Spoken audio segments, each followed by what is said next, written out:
Irmãos, que bênção a gente poder estar na casa de Deus para ouvir a palavra do Senhor. Vamos abrir a palavra de Deus e nós estaremos lendo em Eclesiastes capítulo 5, de 1 a 7. Nós estaremos hoje falando sobre a verdadeira adoração. Abra sua Bíblia nesse texto para a nossa edificação. Domingo nós falamos sobre melhor é serem dois do que um, porque tem melhor paga do seu trabalho. E hoje nós iremos falar sobre a verdadeira adoração. Abra sua Bíblia nesse texto, então, você que está em casa também, acompanhe a leitura com fé e esperança. Convido os irmãos a se colocarem mais uma vez em pé e vamos ler esse texto juntos para a glória de Deus, para a nossa edificação. Diz assim: guarda o teu pé quando entrares na casa de Deus. Chegar-se para ouvir é melhor do que oferecer sacrifício de tolos, pois não sabem que fazem mal. Não te precipites com a tua boca, nem com o teu coração se apresse a pronunciar palavras alguma diante de Deus, porque Deus está nos céus e tu na terra. Portanto, sejam poucas as tuas palavras, porque dos muitos trabalhos vêm os sonhos, e do muito falar palavras nécias. Quando a Deus fizeres algum voto, não tardes em cumpri-lo, porque não se agrade de tolos. Cumpre o voto que fazes. Melhor é que não votes do que votes e não cumpras. Não considas que a tua boca te faça culpado, nem digas diante do mensageiro de Deus que foi inadvertência. Por que razão se iraria Deus por causa da tua palavra, a ponto de destruir as obras das tuas mãos? Juntos o verso 7.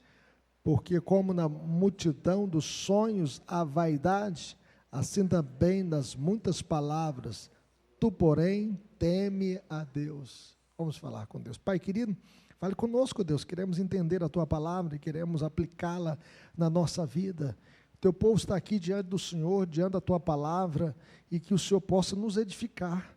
Ó Deus, assim como o Senhor inspirou esse texto, Deus, para a nossa edificação, que o Senhor nos dê a graça da iluminação para que possamos entendê-lo e aplicá-lo na nossa vida, ó Deus. É o que nós te pedimos. Sopra, Senhor, essas palavras no nosso coração, ó Deus, pela força do teu Santo Espírito, Senhor, e transforma a nossa vida, santifica a nossa vida, aviva o teu povo, queima, Senhor Deus, as tuas palavras, o nosso peito, para que possamos, ó Deus, ser um povo abençoado e abençoador, um povo que possa praticar a tua palavra. Essa é a nossa oração, no nome de Jesus. Amém. Poder sentar, meus irmãos.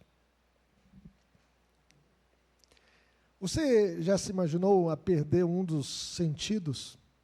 Como seria, por exemplo, ouvir durante parte da vida e deixar de ouvir? Ficar surdo, perder a audição. Ou enxergar por anos e de repente viver na escuridão. Imagine, você fechando seus olhos e depois abrindo e não enxergando nada, ficar tudo escuro. É difícil imaginar algo assim, não é verdade? Mas talvez mais estranho fosse perder o tato, deixar de sentir o toque, deixar de sentir a temperatura, deixar de sentir a textura das coisas, perder o tato. Sem o tato, meus irmãos, o mundo se tornaria frio, distante, impessoal. De forma semelhante, meus irmãos, a humanidade também perdeu o sentido espiritual, perdeu o contato com Deus, a comunhão com Deus. Desde a queda, nós vivemos tentando recuperar a conexão perdida. O pecado nos tornou espiritualmente surdos, cegos, insensíveis. Perdemos a comunhão com Deus. O mundo ao nosso redor, que deveria ecoar a glória de Deus, tornou-se confuso, fragmentado, cheio de ruído e vazio. Por essa razão, o pregador de Eclesiastes nos convida a refletir sobre como nos aproximamos de Deus e com que o coração o adoramos. Pois a adoração é o reencontro com o Deus que nos criou, que nos redimiu, que nos chama de volta à comunhão, Por isso o texto diz: guarda o teu pé quando entrares na casa de Deus. Porque na adoração nós temos comunhão com Deus. E hoje o Senhor nos chama a recuperar o sentido da adoração, da comunhão com Deus. A lembrar que o culto não é um hábito, mas um ato santo, em que o céu e a terra se tocam. Cada passo dado em direção à casa de Deus é um passo em direção daquilo que nós perdemos no Éden, na nossa comunhão com Deus, e que já começou a ser restaurada em Cristo. A grande ideia dessa passagem, meus irmãos, é que a verdadeira adoração exige reverência, sinceridade, temor diante de Deus, porque nós adoramos um Deus santo que está nos céus, um Deus verdadeiro. Salomão nos ensina que adorar a Deus com verdade envolve 3 dimensões. Primeiro, ouvir com atenção. Segundo, falar com sabedoria. E em terceiro, agir com fidelidade. E aqui nós aprendemos no versículo 1, a adoração em pensamento, aproximar-se para ouvir. Nós nos aproximamos aqui diante de Deus nesta noite para ouvir Deus. Veja o que diz o verso 1. Vamos ler juntos? Vai aparecer aí na tela, todos juntos? Guarda o teu pé quando entrares na casa de Deus. Chegasse para ouvir é melhor do que oferecer sacrifício de tolos, pois não sabem que fazem mal. Vejam bem que Salomão, ele começa aqui com um verbo de alerta, o verbo guardar, está no imperativo, guarda o teu pé. Essa expressão hebraica era usada para indicar cuidado, vigilância e reverência diante de algo sagrado. Guarda o teu pé. Isso significa entrar na presença de Deus com consciência, com reverência, com temor, com expectativa espiritual. No Antigo Testamento, meus irmãos, aproximar-se da casa de Deus não era algo casual, fortuito, esporádico. O texto mostra aqui, quando entrares na casa de Deus. O texto não fala assim, se entrares na casa de Deus. Fala assim, quando entrares na casa de Deus. Pressupõe que as pessoas iam sistematicamente à casa de Deus. Um lugar onde o Deus eterno se encontra com o homem mortal, finito, limitado. E Salomão, o mesmo homem que chamou tudo de vaidade, agora mostra que há algo que não é vaidade, adoração verdadeira.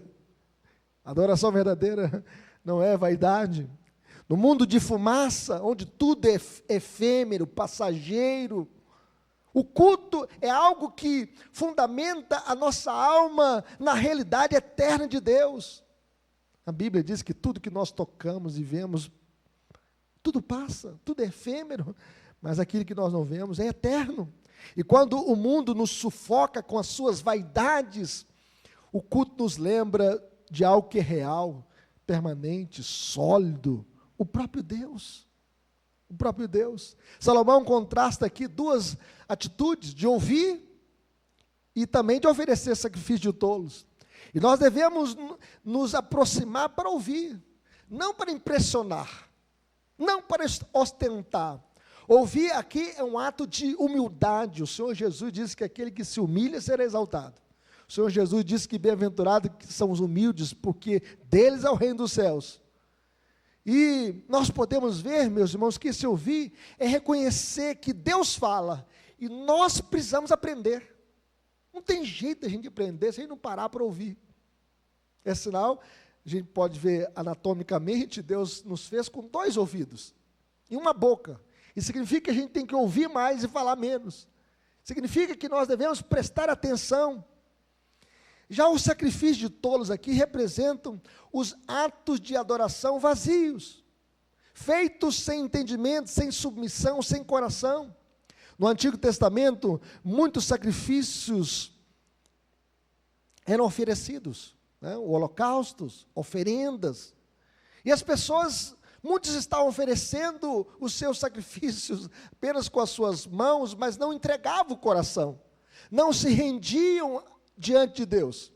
O profeta Isaías, chamado profeta evangélico, nós temos o livro de Isaías com 66 capítulos, é uma mini Bíblia, a Bíblia tem 66 livros, E nós podemos ver aqui que Isaías ecoa esta mesma verdade, dizendo: este povo se aproxima de mim com a sua boca e com seus lábios, me honra, mas o seu coração está longe de mim. Deus sabe quando nós nos apresentamos diante dele apenas com os lábios, mas o coração longe. Deus não busca, meus irmãos, barulho. Lata vazia faz muito barulho. Mas Deus busca o quê? Corações atentos, ouvidos atentos, corações quebrantados. O verdadeiro culto começa quando o coração se cala para que Deus fale, quando o nosso coração está voltado para Ele. E Salomão fala aqui de sacrifícios de tolo, que é um culto mecânico, ritualista, sem consciência, sem temor, sem quebrantamento, sem entrega, sem dedicação. Hoje, muitos se aproximam assim, entram, cantam, oram, dizem amém, glória a Deus, mas saem exatamente como entraram, vazios. É possível estar na casa de Deus e não estar na presença de Deus, diante de Deus. Jesus também repreendeu os fariseus do seu tempo, citando Isaías: este povo me honra com os lábios, mas o coração está longe de mim. Então não basta apenas cantar, nós devemos nos entregar, nós devemos cultuar, nos render, nos prostrar diante do Senhor, com todo o nosso coração. Jesus, evangelizando a mulher samaritana que queria preencher o vazio do seu coração nos braços de vários homens, o Senhor Jesus então mostrou para ela que o Pai busca adoradores que o adorem em espírito e verdade. E adorar em espírito é ter o coração voltado para Deus, é ter um coração quebrantado diante do Senhor. E adorar em verdade é fazê-lo conforme a palavra de Deus. O nosso culto é um culto prescrito, que está revelado nas Escrituras Sagradas. E é uma grande tolice, meus irmãos, transformar o culto em entretenimento. É uma grande tolice transformar um culto em show religioso. É uma grande tolice transformar um culto no show da fé. Muitos querem ser espectadores do culto e não participantes. No nosso culto nós participamos, nós cantamos, nós nos entregamos, nós nos envolvemos com os nossos dons e talentos. O culto não é teatro, o culto é altar. O púlpito não é um palco, o púlpito é o trono de Deus, onde Deus fala conosco por meio da sua palavra. Como disse A.W. Tozer, a adoração é a joia perdida da igreja evangélica. Adoração, meus irmãos, não é um espetáculo a ser visto, mas é um encontro a ser vivido. Nós marcamos nesta noite um encontro com Deus, diante de Deus, para ouvir a palavra de Deus, junto com o povo de Deus, com o coração voltado para Deus. Adorar é ouvir a Deus, é ouvir a voz de Deus. Quem é de Deus, ouve a palavra de Deus. O culto é um encontro entre o eterno e o efêmero. E quando a igreja se reúne, meus irmãos, algo sobrenatural acontece. O Senhor Jesus disse que onde estiver 2 ou 3 reunidos no meu nome, eis que estou no meio de vós. O Deus infinito se manifesta de modo especial na vida do seu povo. Ele fala conosco pela leitura das Escrituras Sagradas, Ele fala conosco pela pregação, Ele fala conosco pelos cânticos, pelos sacramentos, o batismo e a ceia do Senhor. E quando Deus fala, meus irmãos, os nossos corações são realinhados à sua vontade. O culto não é apenas um encontro semanal, ou um evento semanal a se cumprir, mas é um ensaio da eternidade. Na adoração, nós lembramos que nós somos criaturas redimidas. O Senhor nos redimiu, o Senhor nos comprou com o sangue de Jesus. Nós relembramos de que nós viemos do pó. Nós sabemos que fomos criados do pó, nós somos a imagem e semelhança de Deus. E nós vislumbramos, meus irmãos, para onde nós vamos, nós iremos para a glória. O culto é o antídoto contra o niilismo de Eclesiastes, porque aqui a visão que Salomão tem apenas debaixo do sol. É por isso que ele fala que tudo é vaidade, correr atrás do vento, é como a bolha de sabão que a gente brinca e logo após ela explode. É no culto, meus irmãos, que o debaixo do sol é confrontado com a luz do trono celestial. É por isso que nós devemos olhar acima do sol, para aquele que é o sol da justiça. No Antigo Testamento, Deus punia aqueles que tratavam o culto de modo leviano, de qualquer maneira. Por exemplo, Deus não se agradou de Caim, se agradou de Abel, porque Abel ofereceu um culto agradável ao Senhor. Deus se agradou de Abel, de sua oferta, mas Deus não se agradou de Caim, de sua oferta. Caim ofereceu um culto incruento, sem sangue, da oferta da terra que estava amaldiçoada, e Deus rejeitou Caim e a sua oferta. Deus também não se agradou do fogo estranho de Nadab e Abiú. Eles ofereceram um fogo estranho, um fogo não prescrito, e Deus então destruiu Nadab e Abiú. Eles morreram, porque ofereceu um fogo estranho no altar do Senhor. Deus também não aceitou o povo com bezerro de ouro.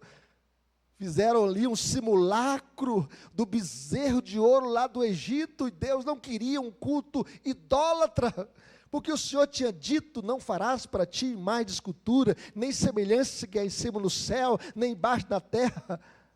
Não as adorarás, nem lhes dará culto, porque eu sou o Senhor teu Deus, Deus zeloso, que visita a iniquidade dos pais, dos filhos, até a terceira e quarta geração daqueles que me aborrecem, e faço misericórdia até 1000 gerações daqueles que me amam e guardam os meus mandamentos. Porque o ídolo, meus irmãos, tem boca e não fala, tem olhos e não vê, tem mãos e não apalpa, tem pés e não anda, e som nenhum lhe sai da garganta. Deus não aceitou esse culto idólatra. No Novo Testamento, Ananias e Safira morreram porque mentiram sobre a quantia que haviam dado como oferta. Eles deram metade e falaram que tinham dado tudo, e morreram por causa disso. No Novo Testamento, Ananias e Safira são lembranças de que o culto é lugar de vida e de morte, mas também é lugar de graça e restauração. O mesmo Deus que exige santidade, meus irmãos, é o Deus que provê para nós o Cordeiro de Deus, que tira o pecado do mundo. O povo na antiga aliança oferecia ali o Cordeiro que apontava para a cruz, que apontava para o sacrifício, para o sangue de Jesus. Deus só aceitava o culto por causa do sangue derramado ali, que era símbolo do sangue de Jesus vertido na cruz do Calvário. Toda a Bíblia aponta para Cristo. E quando João Batista viu Jesus, ele falou: eis o Cordeiro de Deus que tira o pecado do mundo. Deus aceita o nosso culto aqui nesta noite por causa do sangue de Jesus. Em Cristo a distância foi vencida, porque o véu foi rasgado e hoje nós temos acesso a Deus. Por causa do sangue de Jesus. O Espírito Santo, meus irmãos, transforma o culto em escola de fé e hospital para a alma. Ele cura, consola, renova, redireciona, orienta as nossas vidas. Conta-se que Martinho Lutero, em tempos de profunda depressão, crise, quem é que não passa por crise na vida? Quem é que não passa por tristeza na vida? E Lutero, então, abatido, é lembrado por sua esposa Catarina: Martinho Lutero, Deus ainda está no trono, louvado seja Deus.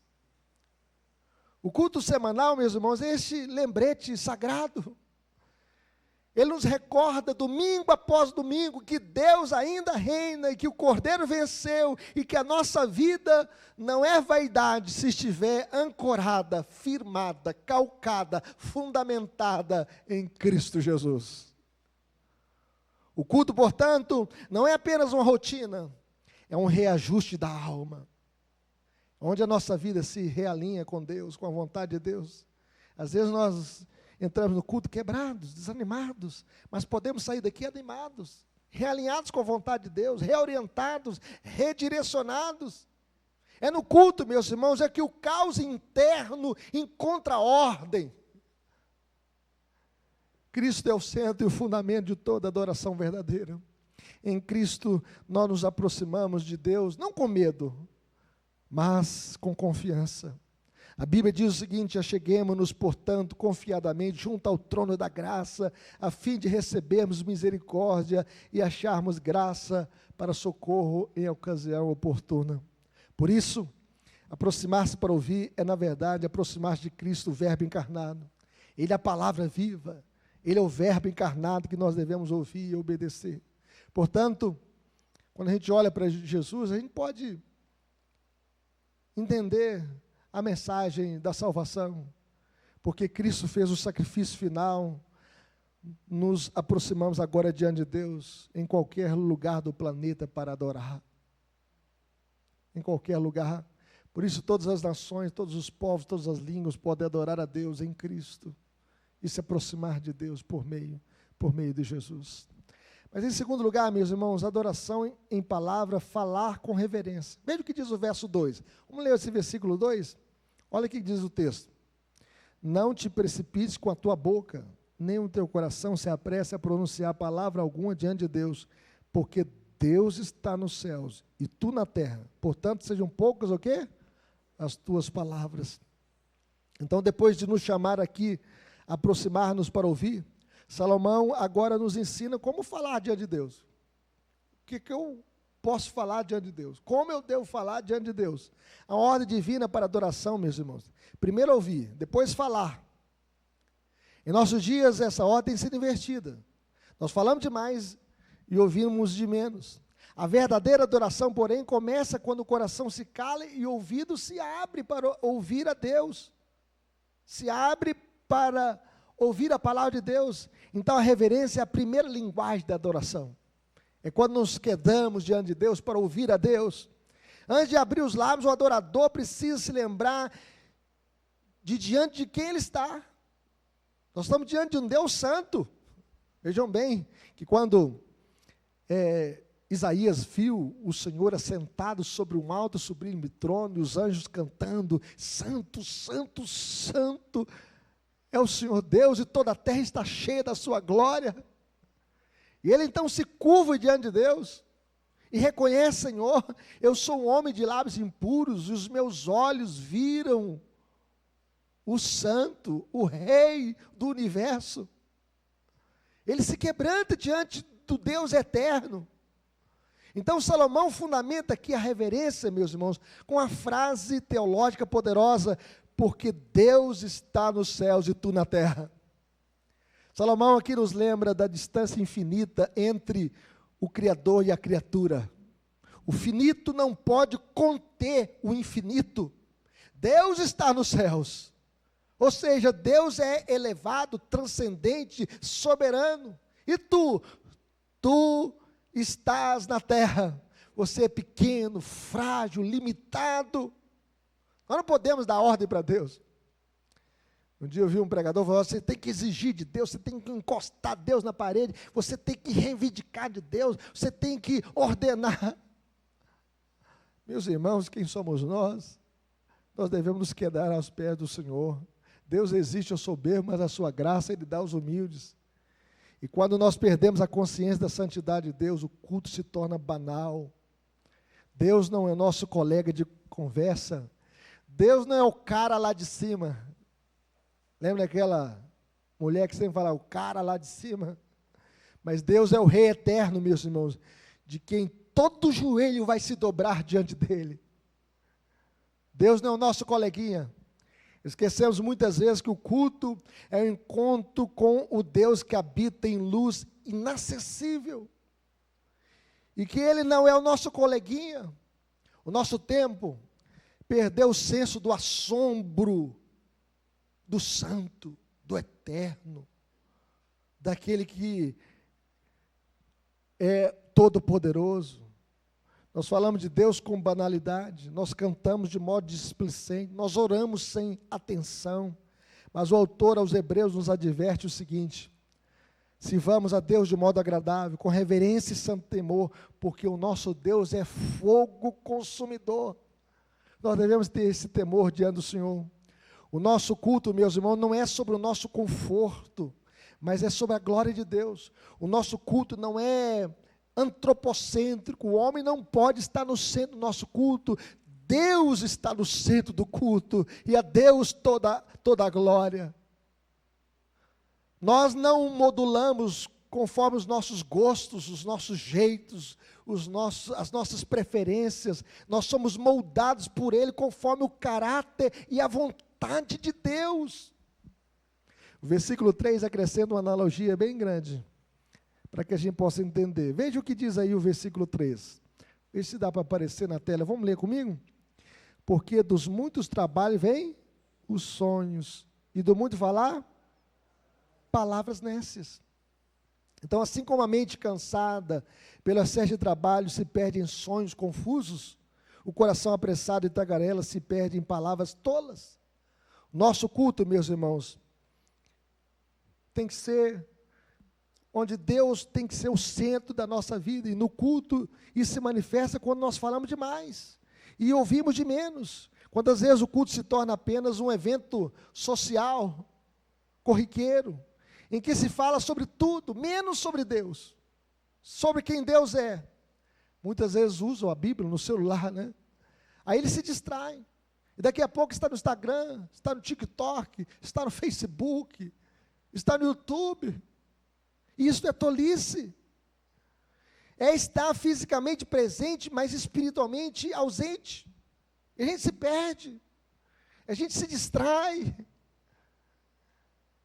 Alguns chegam a dizer que esse tipo de crente que está com o corpo presente, mas não está presente espiritualmente, é como o crente girafa, que o corpo está presente, mas a cabeça está longe, está lá fora. No Novo Testamento, meus irmãos, essa reverência se aprofunda, pois o culto verdadeiro se dá em espírito e verdade. Jesus é a verdade, Ele é o verbo encarnado, Ele é a palavra viva que nos ensina a ouvir antes de falar. E a adoração não é despejar palavras, mas é ouvir antes de falar. Por isso nós devemos ouvir a voz de Deus. E nós devemos falar seguindo o exemplo de Jesus, que não falava nenhuma palavra torpe.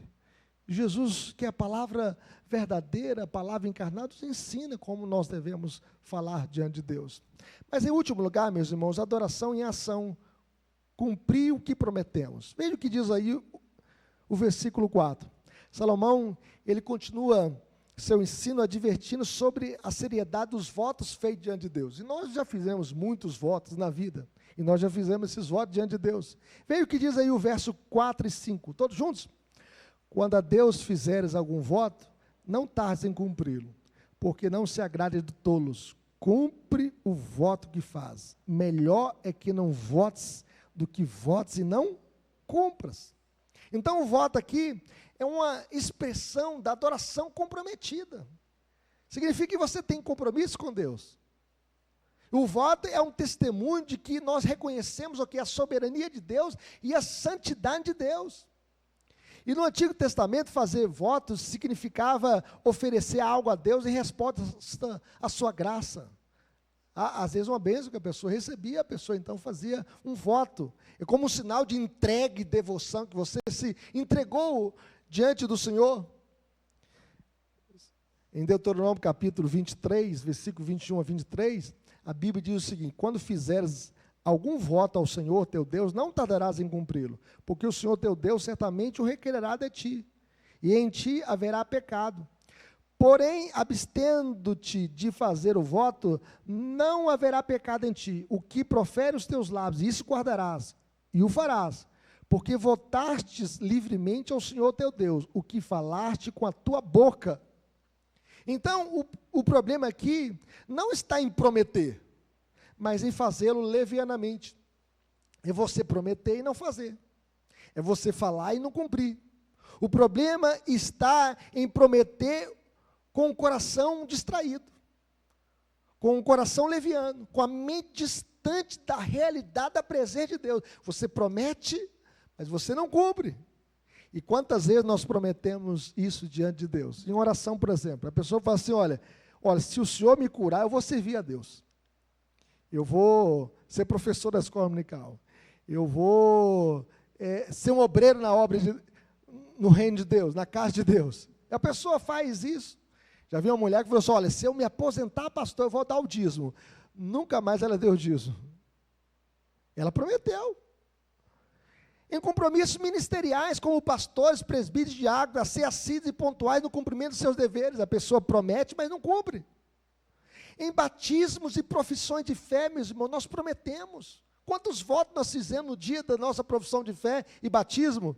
Viver de acordo com a doutrina e prática da Sagrada Escritura, honrar e propagar o Evangelho pela vida e pela palavra, sustentar a igreja e as suas instituições, moral e financeiramente, com os nossos dízimos, com as nossas ofertas, obedecer às autoridades da igreja enquanto estas permanecerem fiéis às Sagradas Escrituras, participar dos trabalhos e reuniões da sua igreja, inclusive assembleias. A gente viu, por exemplo, na pandemia, muitas pessoas, né, se afastaram da igreja, e muitas delas, depois da pandemia, não voltaram até hoje, ficaram paralisadas no tempo, esqueceram do compromisso com Deus, de participar dos trabalhos de Deus, e se esfriaram. No entanto, logo depois, meus irmãos, dessas promessas que nós fizemos aqui, nós deixamos essas palavras caírem no esquecimento. Salomão chama de tolice a adoração que promete sem cumprir, porque ela trata o Deus Santo como se fosse alguém diferente às nossas palavras. Deus é esse Deus que ouve as nossas palavras, os nossos votos. Então a Bíblia fala assim, é melhor que não votes do que votes e não cumpras. Então votar e não cumprir é pior do que não votar. É pior do que não votar. Verso 6 fala assim, não consintas que a tua boca te faça culpado, nem digas diante do mensageiro de Deus que foi inadvertência. Então a boca, meus irmãos, pode ser instrumento de bênção e de culpa. De bênção ou maldição. O mensageiro aqui provavelmente se refere ao sacerdote ou ao levita que recebia o voto no templo. E aqui a tentação de justificar, foi sem querer. É antiga essa justificativa. O ser humano sempre tenta minimizar o pecado com desculpas. E nós estamos achando que estamos enrolando Deus, empurrando Deus com a barriga.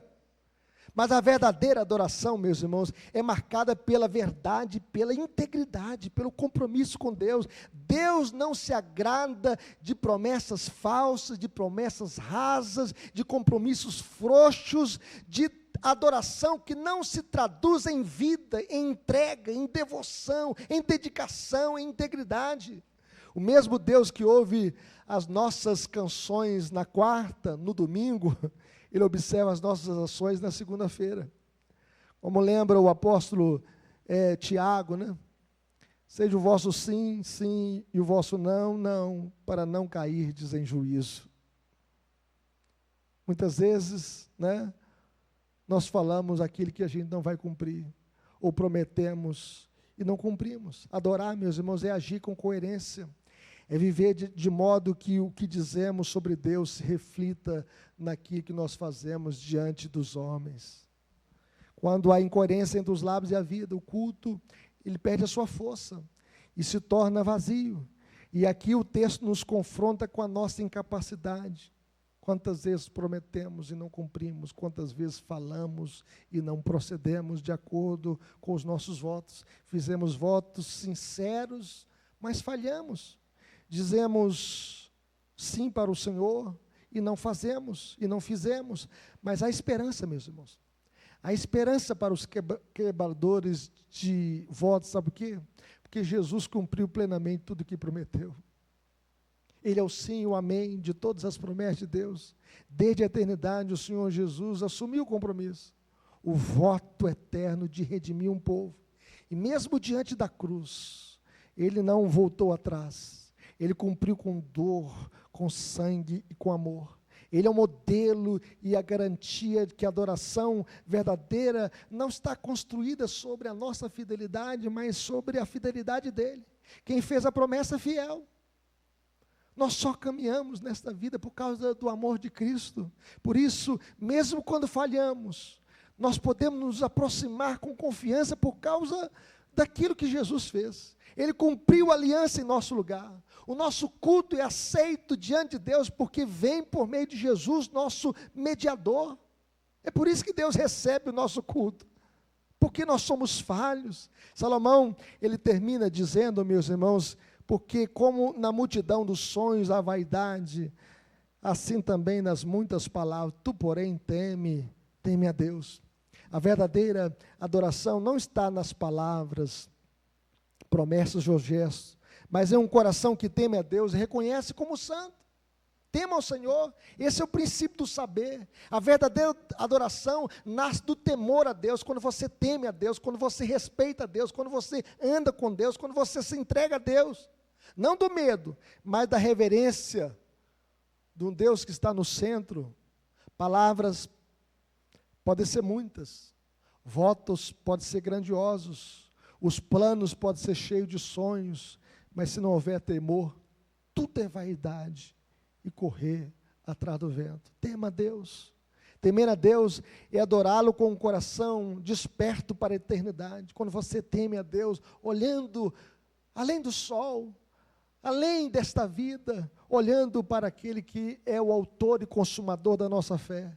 Enquanto o mundo se desfaz por causa das obras das nossas mãos, Deus, meus irmãos, em sua bondade, nos convida a participar do que permanece.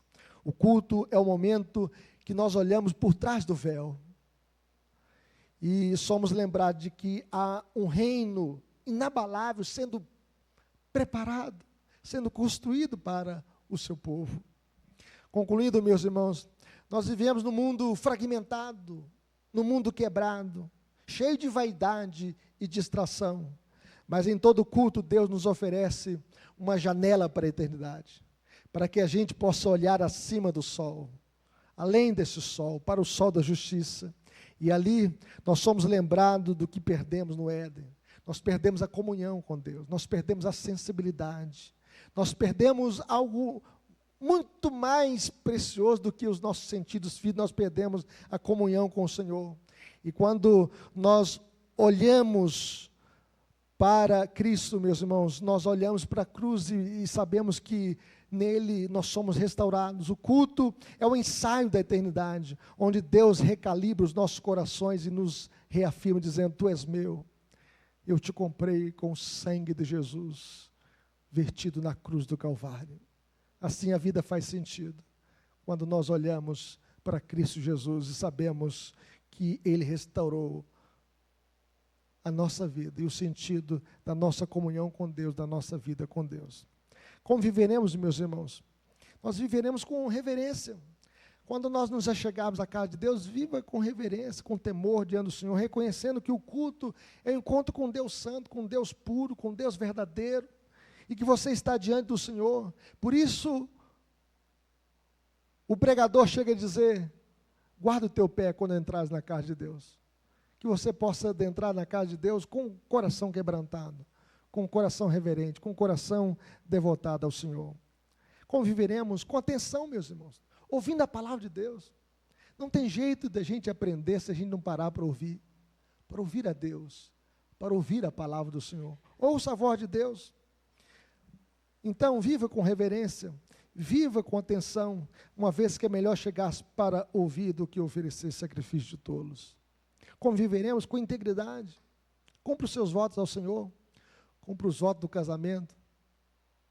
Quantas pessoas que juraram fidelidade até a morte, ou viver ao lado da sua esposa até a morte, e quantos quebraram esses votos com o divórcio.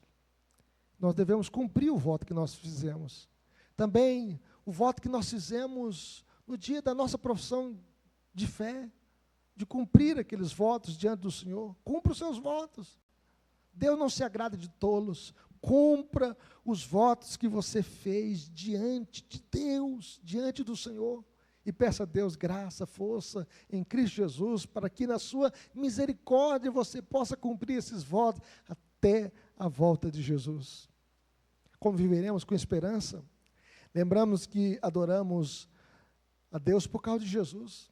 Em Cristo o véu foi rasgado e agora nós podemos adentrar no Santo dos Santos, da presença de Deus, e desfrutar da comunhão com o Senhor. E na presença de Deus há plenitude de alegria. Por meio de Cristo, meus irmãos, nós somos capacitados a adorar a Deus em espírito e em verdade. Nós não precisamos mais fazer os sacrifícios do Antigo Testamento, porque o sangue de Jesus já foi vertido, e aquilo que era oferecido no Antigo Testamento era apenas sombra de uma realidade que viria em Cristo Jesus, e quando a realidade chegou, a sombra passou, e hoje nós temos a realidade, Cristo. Jesus, meus irmãos, ao fazer a sua obra perfeita e morrer na cruz do Calvário, Ele abre o caminho para todos nós, diante de Deus e para Deus. Por essa razão, nós não precisamos mais fazer peregrinações para Jerusalém a fim de adorar em espírito e em verdade.